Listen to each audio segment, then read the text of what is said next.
Welcome to Beyond the Forecast. We have a special episode coming today here from our digital studios because we're going to be hanging out with, as you may have seen in that wide shot, Ricky Matthews with the city of Norfolk. How you doing, Ricky? Good, good. And we're also going to be with Kyle Spencer with the city of Norfolk as well. And we're going to be talking about resilience. We're going to be talking about storm surge and tidal flooding in our area and all of those ways that we can learn more about it for city residents and for anyone that's outside of the city, just some basic things that we can start to know our zone. Yeah, and you know, appropriate timing. I mean, we're smack dab in the middle of hurricane season. There's a hurricane in the Atlantic Ocean right now. We're getting into that time of the year, Jeff, where we've seen some bigger storms in the past in history. So appropriate timing, I think, to talk about all this. It is. And the thing is, each person, wherever you buy your house or wherever you have your apartment, each zone is different. And in our area, we've seen a lot of tidal flooding that's occurred since really the 2000s. How has that increased for our area? Well, we've seen definitely a frequency increase on these tidal departures that really start to impact the city. You know, the city of Norfolk and all of Hampton Roads. In this graphic, you can see since the year 2000, we've had more of those high watermark storms happen than the previous 70 years before that. This is based on the Sewell's Point tide gauge that NOAA's operated since the early 1930s, and you know, we're using information like this to help us make decisions in the city all the time. About +4, when the water reaches that orange line, is when the city kind of has to take action. We might have to close the tide gate or the gates down at Nauticus where the Wisconsin is. Maybe not pick up trash in a neighborhood. We don't want it floating around if a storm's in the area. So, yeah, we're just seeing these things happen quite a bit more than we did in the past. And especially with notable storms, too, thinking about like Isabel, Irene, Sandy, those storms brought some really high tides to our area. What have we learned from those three storms since 2003 with Isabel and then the later two after that? You know, I think we've kind of just learned that, you know, just because recent history may not have had a big storm like Isabel where it came through, I mean, we still have things every single day that cause sometimes problems. I mean, you know, unfortunately, the city is a lower lying city, and so there's lots of efforts to try and fix some of the flooding issues and plan for the future. But Jeff, I mean, you know, residents really need to be aware of where they live, what the risk is, and then how they can get information on what those risks are across the area. Because a lot of Norfolk didn't used to be as built up as it is now. Kyle, you kind of looked back at it. You've got a couple interesting maps that show where we kind of flood today is where we used to have water in the past. Yeah, that's right. We, over time, you know, we have taken creeks and rivers and water bodies that are on the edges of the city and filled those in. And historically, we didn't use an engineered fill like you would today. So those areas are kind of settling or sinking down faster than the natural ground around them.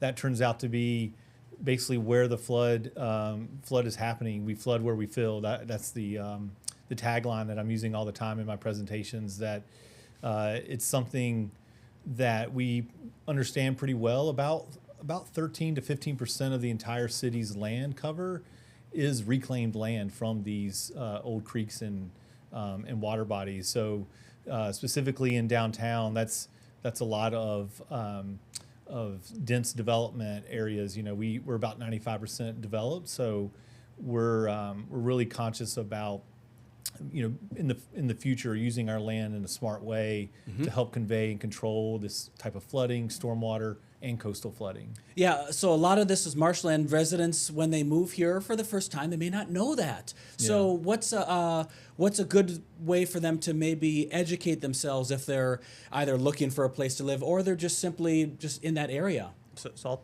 take that. There's two ways. First off, the way that you know on a basic level what your risk is the state of Virginia's Know Your Zone program. And so that is the thing that we use for hurricane evacuations. Every single spot in the city of Norfolk is either Zone A, Zone B, or Zone C. There is a Zone D on the system. And there's actually no Zone 2, but once again, the city is a lower lying city right at the coastline. And so nowhere in the city is not a flood zone or a hurricane zone.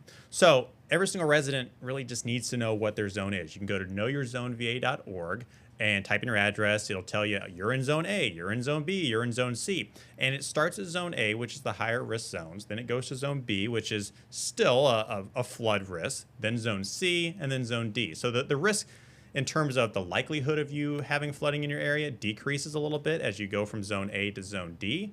However, we've seen storms in the past, as we kind of talked about and showed on that chart earlier, that have caused flooding outside of zone A or outside of zone B. And so it's important that even though you may just live in zone C, that you have a plan. And that doesn't mean you always have to, if you live in zone A, every single time there's an evacuation, you have to leave the entire city. We don't want to say you have to leave the city, right? You just go into a different area where there's a lower risk for flooding. So that means maybe going from zone A to zone B, or going from zone A to zone C, just to get out of that flood water, because that's what we're trying to prevent. It's deaths in the floodwaters. Most flooding deaths in a hurricane either come from the rain that falls and then people driving cars into them, or from storm surge, where they're at the coastline and they stay in the areas where the water is going to rise due to the combination of the wind of the storm pushing that water in as it moves into the area, and then the water coming sometimes at either high tide or low tide. When a hurricane hits a low tide, that's the best case scenario, because you don't have that extra astronomical tidal departure. But when that hurricane hits a high tide and you put that storm surge on top of it, that's when we see some serious issues. And if we have a tide that occurs with a full or new moon, that can make that tide a little bit more swollen or higher than as well. So there's a lot of different things here. So when we get flooding here in Hampton Roads, we don't have a very or big topography in our area. It's relatively flat, especially through the city of Norfolk. There's only one mountain in Hampton Roads, and you know this old joke, this is Mount Trashmore. That's the only mountain in the area. But basically, we don't get water that's moving rapidly with flooding. We get water that comes up. Right. And we were talking before the show, Kyle, that the water's not coming up racing from the riverbanks and pushing in. It's coming from other spots. Right. Sometimes the water will actually flow backwards through the stormwater drains and come out into the streets where those inlets are. So it's sort of reversing flow, if you will. So if you could imagine, most of these storms, we get quite a bit of rainfall. If a hurricane's coming, we're expecting at least several inches of rain to come with it. If that pipe is full of river water because of a surge or a full moon tide or something like that, it doesn't have anywhere to go, so it just exacerbates the problem. It just makes the water kind of stack on top of itself. And so you can see flooding, in some cases, a mile from the shoreline, and it's really just because of that backflow phenomenon that we're talking about. And we've measured this. We've put sensors in our pipes, and we knew this anecdotally for years, but we've actually tried to measure it, and we've seen in some cases those pipes are at 50% capacity all the time because it takes so long for them at low tide to drain out. They don't fully drain. Next high tide comes in. So it's almost staying in there all the time. So when rain comes, the pipe isn't at full capacity. It's maybe, let's say, halfway. Then you're seeing, just more flooding on the streets and things because the pipes are at capacity. Yeah, I didn't think of it like that. So the pipes, because we just see the pipe, the water goes down and off it goes, but that's not always the case. The pipe could be half full. Yeah, of That's river interesting. water. Yeah, of river water. Yeah, and there's things you can put in the ends of the pipe to mitigate that, to prevent it from happening. But those, those have their pros and cons. Some of those get stuck in the wrong, position or opening. A soda can or something like that could cause a problem. We've tried many of these, and a lot of our pipes are really old, so they don't easily fit those. We have to almost replace the pipe in order to put those types of preventative measures on, and it's just very expensive, right? So we can only do so much of that each year. So we have a program and a plan for it, but it's just slowly over time we'll get there, but it does take a long time. Okay, there's a lot more things we need to talk about. I know we have the phrase that we've always used: minor, moderate, major flooding. There's a great resource as well in the Titan system that we're going to talk about too, coming up in just a little bit. So stay tuned. We have some really neat resources that you can check out, and we're going to teach you some more. Stay tuned. We'll be right back.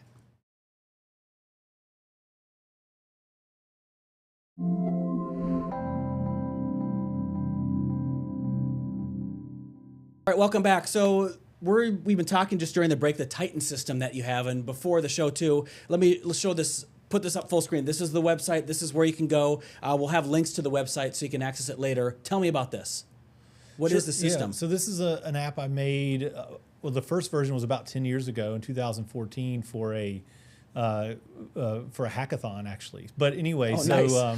That's how you started. kind of fun. Hacking in the positive good sense, right? Yes. No, exactly. Yeah. And anyway, so what it's doing is reading the Sewell's Point tide gauge in real time. Okay. And then it's showing how, not just where the water would be in the city at that water level, but how deep it is. And that's really important because, if there's just a little bit of water, maybe things are okay. Your risk is fairly low, right? But you really need to understand the depth of water. That's the thing that could impact your vehicle or your ability to get to work or something like that. So we're showing it in 6-inch increments how deep the water is for the Okay. entire city, and this is based on high resolution topography data. It's called LiDAR. Folks have probably heard a little bit about that because a lot of vehicles have it. Your Tesla's using LiDAR to get around the city, looking at things all the time, measuring distances, and so it's a high resolution way to measure something. And so we have really good, accurate LiDAR data that shows what the ground elevation is, and then we just emulate the flood for those 6-inch increments all the way from 0 to 10 feet of flooding. So, I mean, even some people's home robot vacuums have LiDAR now. Yeah. So, I mean, it's everywhere. Yeah. It's becoming everywhere, and it's a great tool. And in this case, it's great. The one thing I really like about this,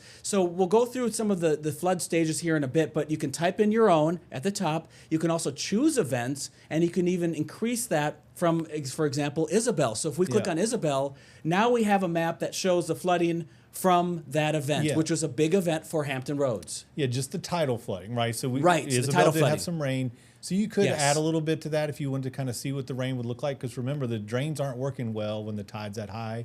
So 6 inches of rain probably stacks up right on top of it. And Jeff, if you can zoom in to where it says eastern branch of Elizabeth River and then kind of the downtown area, because this is going to lead us into part 3 of what we're going to talk about today, which is what we're doing to try and fix some of these areas that did flood during Isabel and historically do flood. You'll see an area like near Grandy Park. Look at how high the water was in some of those areas. Or towards Harbor Park, how high the water was in those areas. Even the downtown area. There are some floodgates and flood walls already in downtown Norfolk that try to alleviate a little bit of this, but they're only so tall. And when the water comes up so high, Kyle, do you remember what the number is? I think it's 8 feet of tidal level for those, maybe? For the downtown the existing downtown flood wall is 11 feet tall. 11 feet, okay. 11 So feet. I actually removed the so if you notice, like MacArthur Mall's not flooded because I removed those. Those are very low-lying areas on the ground, but the wall is stopping it from happening. So in this application, I removed those flood spots. But you see, like the Hague once again, and so all these areas in downtown that have flooding risks. And then if we zoom out a little bit more, Jeff, and we'll go north towards Lafayette River. Okay. You can see areas through there that also have a big history of flooding. Areas toward Larchmont, Edgewater, that people who live in that area know that when the tide comes up, they're not going to be able to get out their street, and you can see why during Isabel. But if you even on just some minor days, what we consider minor tidal flooding. So if you type 2.89 into that level, which is going to be a little different than what you may hear Jeff talk about on TV. On TV, they usually give the height and mean, lower the water. And so this is the NAVD88, which, Kyle, you know way more about this than me, but basically it takes out that tidal departure every single day and makes it kind of just almost above ground level. Is that correct? Yeah, so I like to explain it this way. You take low tide, you take high tide, you meet in the middle, call that 0. Okay. That's mean sea level, which is basically an equivalent to NAVD88. And so where we live. That level there that we were saying is going to be a little bit lower number than what Jeff would say on TV. You would say like 4.5 mean level of water. And so when you put 2.89 in there, that's minor tidal flooding. And if you go back to the map, I'll show you. I mean, you can see there's some areas that already have some issues just on a minor Richmond tidal Crescent flooding. right Yeah, there. and that's just for the Lafayette River. I mean, outside of that area too, there's other spots. Yeah. So, down by the Hague, it's more. we have these really cool resources that show us places that are going to flood, and then we try to notify people that there's going to be flooding in the area. But the $1 million question, Kyle, that we get as a city a lot of times is, well, okay, what are you going to do about it? How are you going to stop this from happening? And so if it's okay, Jeff, I want to transition a little bit into that and talk about what is going on and what the city is really doing. Because, Kyle, this is really your baby, for lack of a better term, in terms of our resiliency office and things like that, Yeah. to try and alleviate some of the flooding issues that we have in the city. Okay. So, we've had the Ohio Creek project, we've had a couple other things. Is there one you want to talk about first? Yeah, well, I think we can start little and work our way up to the big, and because what I think is relevant is it's hard to a flood control measure like a flood wall or a tide gate. They take a long time. They're expensive to build, and so in the meantime, we need some other tools in our toolbox. That's kind of what Titan is helping us with. We also have a way for folks with a smartphone to see where flooding is in real time using the Waze app. So Waze is a free navigation app, and you can use that in our city to alert you where flooding is. And if it's deep enough and you're using the route function, it'll route you around the flood. And we were the first city to create that tool with our partners at Rise and Flood Map. And so what we're doing is using all those kinds of tools in the toolbox while we're working on the design and construction of the bigger projects that will help us with major storm events. And for these more minor and smaller types of events, we're making raising bulkheads a little bit. We're doing some living shoreline projects and things like that. Is this the Ohio Creek project? Yeah, that the you're talking Ohio about? Creek project Okay. is one that really is multifaceted. It covers really everything you could really want in a community as far as resiliency goes. So we've raised the road on the left-hand side of this map out of the floodplain. We moved it to a safer location. It went through an industrial park. We've added amenities like walking trails and bike trails. On along the edge of the river, we built flood walls where we didn't have a lot of space, but where we do have space and land, we built more of a green infrastructure, a berm or a levee, and it has layers of defense. It has oyster reefs in front. It has a living shoreline behind it that has a nice gradual slope, allowing it to migrate upland with sea level rise that we've been seeing, and then a levee or a berm to just literally hold back a storm surge, and that can hold back a 100-year storm plus 2.5 feet of sea level rise. So we've built it in a way to last, at least 75 to 100 years. It's designed to hold back that. You sent me some aerial photos here. Do we want to look at those? Those probably tell it better. Yeah. Yeah. So tell me what we have going on right here. Okay, those are pervious pavers. The red stripe in the middle of the road. Okay. And the gray stripes. Those are bricks. It was an old historic brick road. This is a historic community. And the residents picked out those colors in the pattern, and the bricks allow water to pass through between them and get stored underneath the road. So the road's not flooded. It goes into like a storage basin underneath.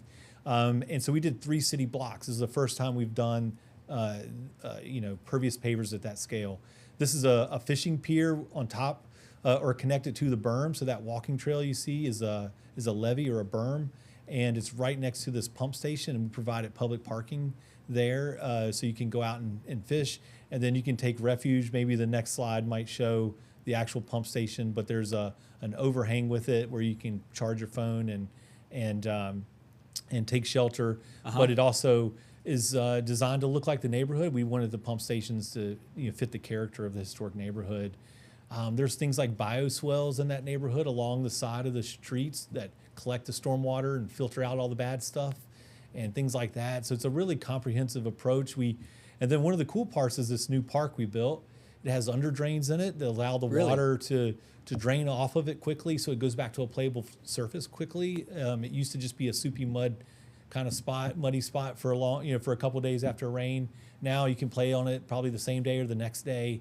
And then we opened up an old creek. So as we showed it earlier in the segment, all these creeks have been filled in and boxed in with pipes. We've peeled the lid off, opened it up, and allow it to more naturally flow like it used to, like that memory that it has. These are techniques we learned through our Dutch dialogue exercise we did about 10 years ago. We brought in experts from Holland to teach us how they've lived with water for the last 50 to 70 years. And so this is a good example project where we're showing how to apply all those different tactics to build resilience in the city. I mean, I could even say that the images that we looked at here would improve the neighborhood, makes it look even nicer. Much more vibrant, much safer, and for flooding, but also just we expanded sidewalks, made better walking and bike trails, so you're not in the roads. I mean, we try to think of everything, and really a lot of the credit goes to the community. They picked out a lot of these things. We had 40 meetings during the design and grant. It was a big grant, and during the grant application, so the residents themselves really have their fingerprints all over this project. We're going to take another quick break, and we have some more to show, especially where we can learn more. We're going to go through that once again, so stay tuned.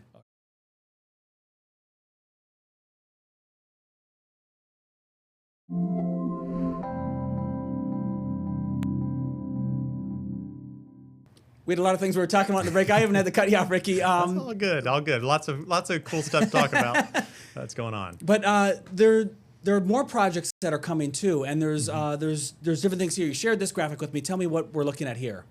Okay, so that last project we were talking about was a grant-funded program through Housing and Urban Development. We've now partnered with another federal agency, the Army Corps of Engineers, and we developed this citywide sort of master coastal flood plan. We call it the Coastal Storm Risk Management Program. And it's so large and complex that we have to break it into these 5 phases. There's 4 structural phases, so flood walls, surge barriers, things like that. And then there's a non-structural phase, which is home elevations and basement fills. And so where the economic analysis doesn't work out for the flood walls, you typically default back to home elevations and basement fills. And there's about 1,000 properties in the city concentrated up at the Willoughby Spit area that'll will be eligible for that part of the program. That's a lot of structures. It is, yeah.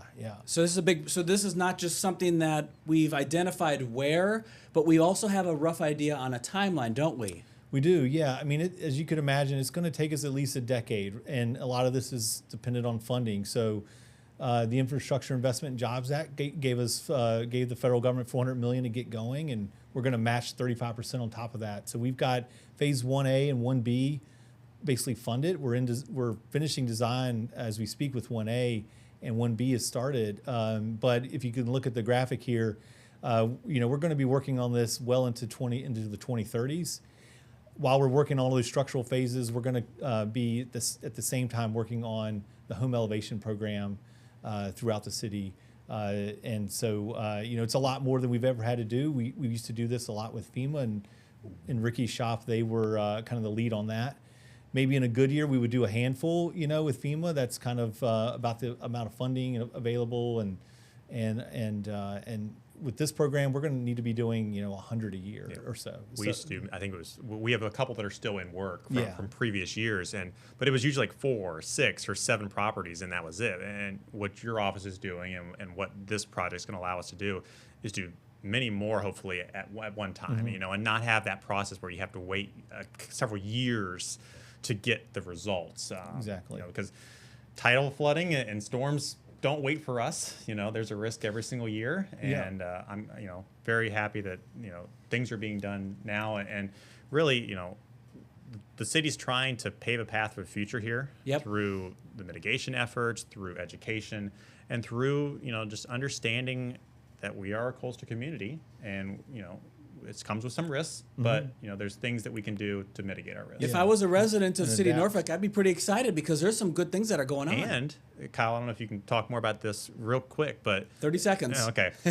may lower our cost for flood insurance one day, right? Right. So we're already a CRS community in the National Flood Insurance Program. Everybody gets 25% off their premiums. Once this project's done, we expect that to go to a class 1, which would be up to 45% off your flood insurance premiums.